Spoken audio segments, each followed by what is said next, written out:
एक धागा सुखाचा फक्त आत्ता आरसीबी पुरतं मर्यादित आहे.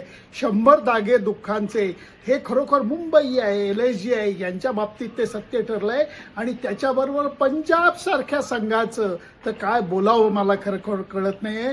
कारण सगळेजण चक्रावून गेलेले आहेत की जो संघ सुरुवातीच्या पहिल्या टप्प्यामध्ये अर्ध्या टप्प्यामध्ये इतका जबरदस्त खेळ करत होता, 250 धावांचा पाठलाग 18.4 ओव्हरमध्ये त्यांनी करून दाखवलेला होता, त्याच पंजाब संघाला एक जबरदस्त धक्का लागलेला आहे.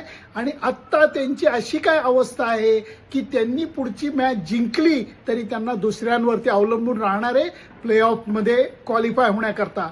रॉयल चॅलेंजर्स बँगलोरनी मात्र जबरदस्त खेळ केलेला आहे आणि ते दिमाखात पहिल्यांदाच जाऊन पोचलेले आहेत. पहिल्या 4 याच्यामध्ये क्वालिफाय ऑलरेडी झालेले आहेत आणि पहिल्या 2 क्रमांकामध्ये त्यांचं राहणार आहे.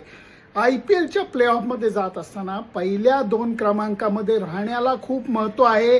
कारण त्यांना एक तर ती पहिलीच मॅच जर का जिंकली तर तुम्ही डायरेक्ट फायनलमध्ये जाता, तुम्हाला मस्तमध्ये 3-4 दिवसाची सुट्टी मिळते.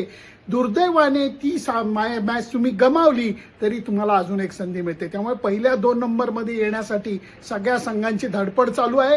त्याच्यापैकी एक जागा ऑलरेडी RCBने पटकावलेली आहे, दुसऱ्या जागेवरती रुमाल टाकून ठेवलेला आहे गुजरात टायटन्सनी. परंतु बाकी मात्र घनघोर लढाई चालू आहे.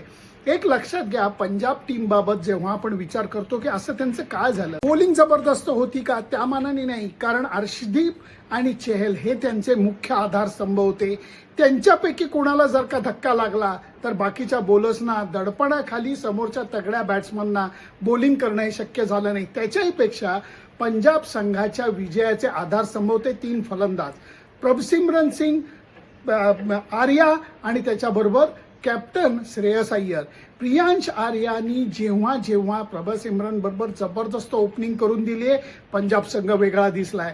आणि त्याचबरोबर मोठ्या धावांचा पाठलाग करत असताना श्रेयसनी किती सहज सुंदर बॅटिंग सुरुवातीच्या काळात केली होती हे आपण लक्षात ठेवू शकतो. मी पहिली एक क्लिप केलेली होती की या वेळचा IPLचा हंगामा बॉलर्स गाजवणार. आता मला सांगा माझा अंदाज बरोबर ठरला का. त्याचबरोबर गेली क्लिप मी एक केली होती टायटॅनिक परफॉर्मन्स म्हणून, कारण मी डुबणार आणि तुम्हाला घेऊन डुबणार असं होतंय. आत्ताच्या घडीला तुम्ही लक्षात घ्या, LSGनी मॅच जिंकली, मुंबई इंडियन्सनी मॅच जिंकली, KKRनी मॅच जिंकली, मोठमोठ्या शिकारी करून मॅच जिंकलेली आहे. त्यामुळे हे टायटॅनिक परफॉर्मन्स तुम्हाला कसे वाटतात ते सांगा.